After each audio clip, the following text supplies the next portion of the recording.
third man in the ring, veteran referee Carlos Padilla. And right off the bat, Mike Tyson threw a power punch with the right hand, and right away, Pinklon Thomas tied him up. And again, Thomas, making sure Tyson doesn't do any damage inside. Tyson, of course, had been frustrated in two previous bouts, the one immediately preceding this one when Bone Crusher Smith tied him up inside, locking his arms down, and Mitch Green had done it the year before in a bout in Madison Square Garden.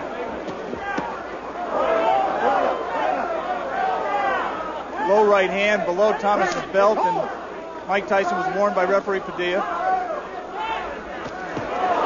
And certainly it appeared here in round one, Alex, after that good right-left combination, that Tyson was determined to get off to the kind of fast start he had exhibited in his title-winning two-round TKO of Trevor Berbick. But the important thing is he put punches together. There he tried a jab, missed it, tried another one, connected, and then came with another punch. And there, two good body punches. When Mike Tyson is at his best, he is a devastating body puncher. Good left hook, driving Thomas back into the ropes. And right after that left hook, when Thomas was on the ropes, a right hand to the body, and then in combination, a left hook to the head.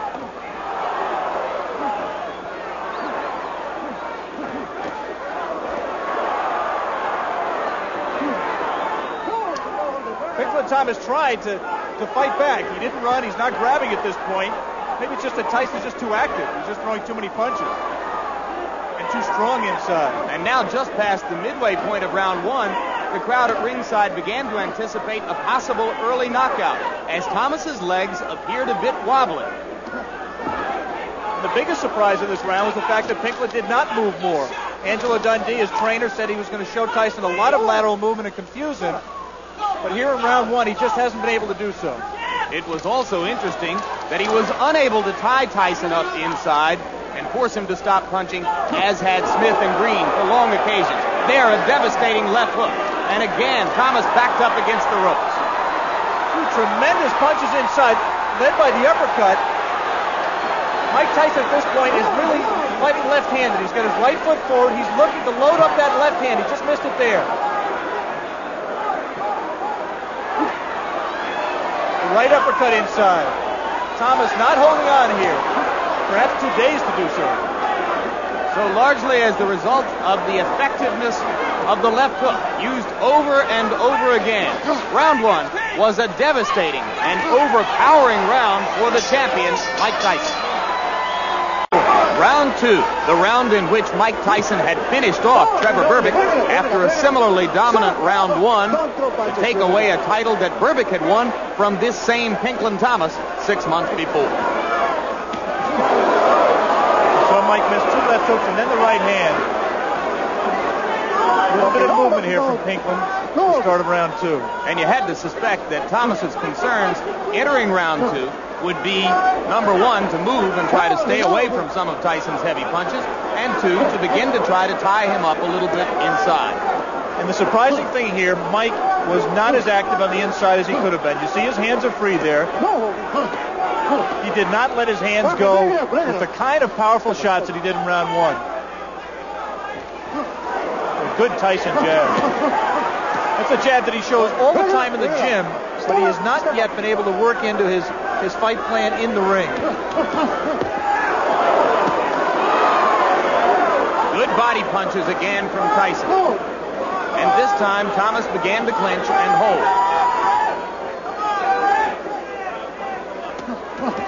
But now Pinklon Thomas was looking for his opportunities to throw the left jab. Not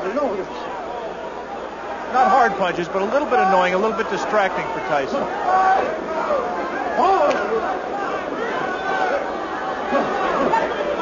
And again, the two fighters laying on each other on the inside at the halfway mark in round two. In round one, Tyson would not have stood there and just pawed with his punches. He was ripping punches then. You heard Kevin Rooney's voice maybe in the background. Push him off, step back. It looked like Mike, the crowd beginning to boo. It looked like Mike was thinking about pushing back, and a good isolated left hook. Break it up, break it up. Step up.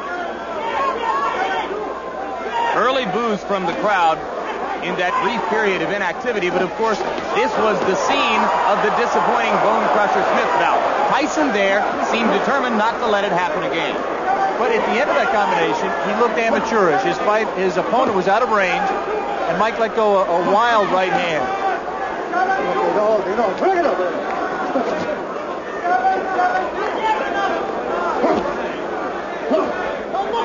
Falling inside. Mike Tyson is not working his way in behind the jab or not letting his hands go. He kind of falls inside and does not let his hands go. And as round 2 came to a close, the fight had taken on an entirely different complexion than at the end of round 1. It no longer appeared that Tyson was headed for an easy early knockout. Questions had arisen.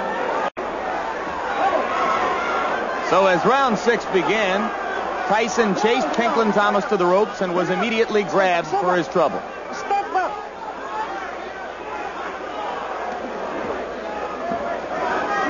Okay, no. Break it up, break it up, break it up. Don't throw punches. Step up. Now the burden was falling on referee Carlos Padilla to be more active in controlling the bout.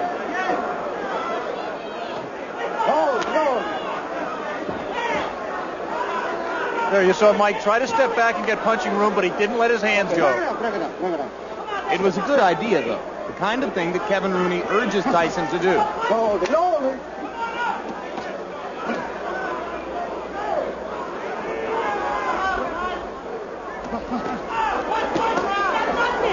There are 2 good punches, both to the body.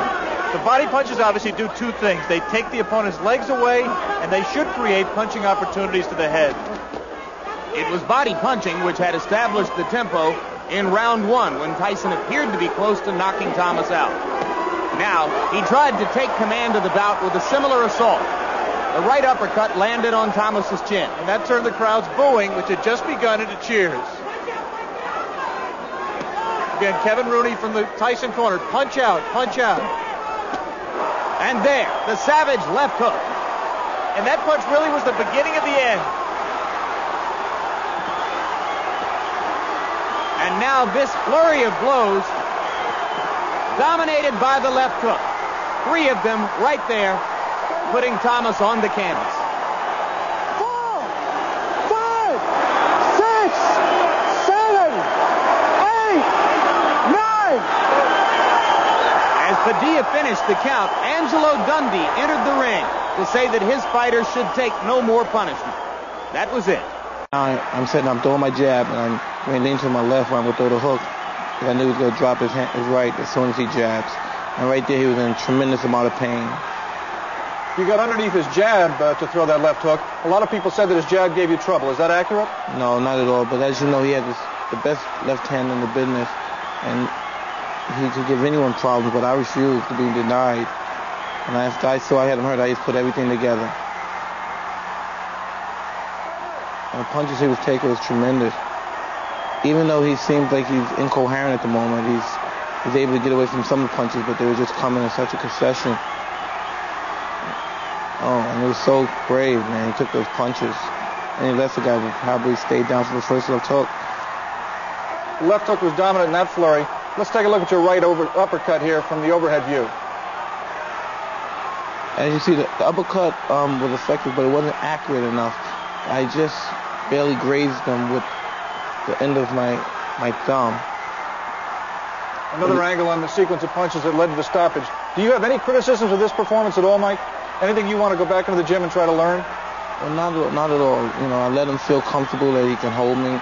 But which really, if you really put it into perspective,